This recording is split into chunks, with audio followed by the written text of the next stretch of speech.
Hello friends, বাঙালি নানা স্বাদে আপনাদের সবাইকে স্বাগত। আজ আমি প্রেসার কুকারে 5 মিনিটে ঝরঝরে বাসন্তী পোলাও তৈরি করব, তারই রেসিপি নিয়ে আপনাদের সামনে হাজির হয়েছি। অনেক সময় বাড়িতে হট করে অতিথি চলে আসে, তখন ঝটপট এভাবে করে ঝরঝরে বাসন্তী পোলাও খুব কম সময় তৈরি করে নিতে পারবেন। এভাবে করে তৈরি করলে পোলাও যেরকম ঝরঝরে হবে, খেতেও কিন্তু ততটাই সুস্বাদু হবে। দেখে নেওয়া যাক আজকে আমার রেসিপি। 5 মিনিটে ঝরঝরে বাসন্তী পোলাও তৈরি করার জন্য আমি আগের থেকেই 4 কাপ মেপে 2 কাপ গোবিন্দভোগ চাল ভালো করে ধুয়ে ছাঁকনিতে জলটা ঝরিয়ে নিয়েছিলাম। চালের জলটা ভালো মতন ঝরিয়ে নিতে হবে, এরকম চালটা শুকিয়ে নিতে হবে।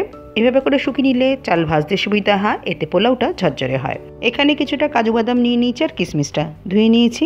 কাজু বাদাম কিশমিশের পরিমাণটা আপনারা আপনাদের পছন্দ মতন বাড়ি বা কমিয়ে নিতে পারেন। এখানে 6-7টা লবঙ্গ নিয়েছি, 3টে দারচিনি টুকরো করে নিয়েছি, 4 ভাগের 1 ভাগ জয়িত্রী নিয়েছি আর 3টে ছোটো এলাচের মুখ ফাটিয়ে নিয়েছি। 1/2 চা চামচ আদা কুচি নিয়েছি, 2টো সরু কাঁচা লঙ্কা কুচি নিয়েছি, ঝালটা আপনারা আপনাদের স্বাদ অনুযায়ী দেবেন। 4টে তেজপাতা নিয়েছি, চালটা আপনারা আপনাদের প্রয়োজন মতো নিয়ে নেবেন।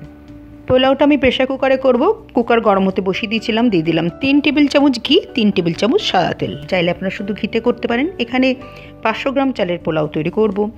একটু গরম হয়ে গেলেই কুচি রাখা আদা আর কাঁচা লঙ্কাটা দিয়ে দিলাম। গ্যাসের ফ্লেমটা কিন্তু লোতেই আছে। গোটা গরম মশলা ফোড়নে দিয়ে দিলাম, দিয়ে 1 মিনিট গ্যাসের ফ্লেমটা লোতে বা লো টু মিডিয়ামে রেখে একটু ভেজে নেব। তারপর দিয়ে দেবো কাজু বাদাম। কাজু বাদামটা দিয়েও 1 মিনিট মতন ভেজে নেব। কাজু বাদাম ভাজা হয়ে গেছে, এর থেকে বেশি আর ভাজবো না। 4টে তেজপাতা দিয়ে দিলাম। গ্যাসের ফ্লেমটা লোতে রেখেই ধুয়ে জল ঝরিয়ে রাখা গোবিন্দভোগ চালটা এর মধ্যে দিয়ে দেবো। চালটা কিন্তু ভিজিয়ে রাখবেন না, চালটা ধুয়ে সঙ্গে সঙ্গে ছাঁকনিতে জল ঝরাতে দেবেন। চাল যত শুকনো হবে ভাজতে সুবিধা হবে আর পোলাও ততই ঝরঝরে হবে।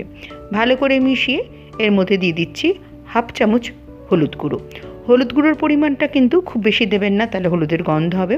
যদি আপনাদের চালের পরিমাণ কম হয় তাহলে হলুদের পরিমাণ কিন্তু কমে যাবে। ভালো করে মিশিয়ে গ্যাসের ফ্লেমটা লো টু মিডিয়ামে রেখে 5 মিনিট ভেজে নেব।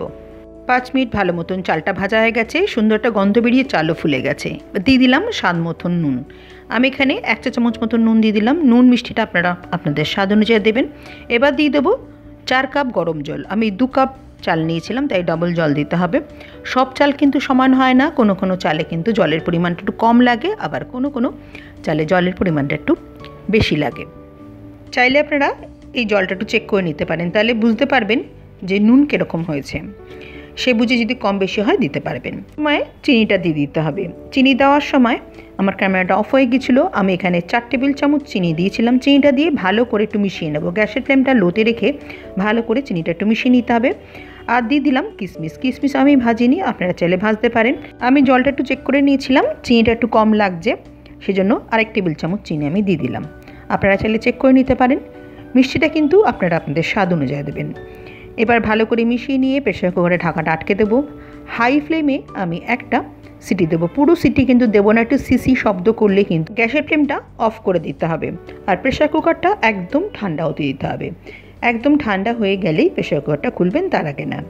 দেখুন প্রেসার কুকার ভেপারটা বেরিয়ে গেছে, একদম ঠান্ডা হয়ে গেছে। আমি খুলে দেখে নিচ্ছি, চাল কিন্তু এখানে ভালো মতন সেদ্ধ হয়ে গেছে। আপনাদের যদি এই সময় দেখেন চালটা একটু শক্ত আছে, তাহলে উপর থেকে 1/2 কাপ মতন জল একটু দিয়ে গরম জল দেবেন। দিয়ে প্রেসার কুকারে ঢাকাটা আটকে লো ফ্লেমে 1 থেকে 2 মিনিট হতে দেবেন। তারপরে গ্যাসের ফ্লেমটা বন্ধ করে দেবেন, প্রেসার কুকারটা ঠান্ডা অবধি রেখে দেবেন। তারপরে খুললেই দেখবেন ঝরঝরে পোলাও তৈরি হয়ে গেছে। এখানে পোলাওটা একটু গরম আছে, যত ঠান্ডা হবে তত কিন্তু পোলাওটা আরও ঝরঝরে হবে। সার্ভ করার জন্য একটা বলে ঢেলে নিচ্ছি। তৈরি হয়ে গেল 5 মিনিটের মধ্যে ঝরঝরে দুর্দান্ত স্বাদের বাসন্তী পোলাও। আপনারা একবার ট্রাই করে দেখতে পারেন। আশা করি আপনাদের পোলাও এরকমই ঝরঝরে তৈরি হবে। আপনাদের পছন্দ মতন যে কোনো ননভেজ বা ভেজ সাইড ডিশের সঙ্গে পরিবেশন করতে পারেন। আজকে আমার রেসিপি ভালো লেগে থাকলে এটা লাইক করে সবার সাথে শেয়ার করার অনুরোধ রইল। আমার চ্যানেলটা সাবস্ক্রাইব করে দেবেন, পাশে থাকা বেল আইকনটা প্রেস করে দেবেন নোটিফিকেশান পাওয়ার জন্য। আবার কোনো নতুন রেসিপি নিয়ে আমি আপনাদের সামনে হাজির হয়ে যাব। আপনারা সবাই ভালো থাকবেন, সুস্থ থাকবেন। নমস্কার।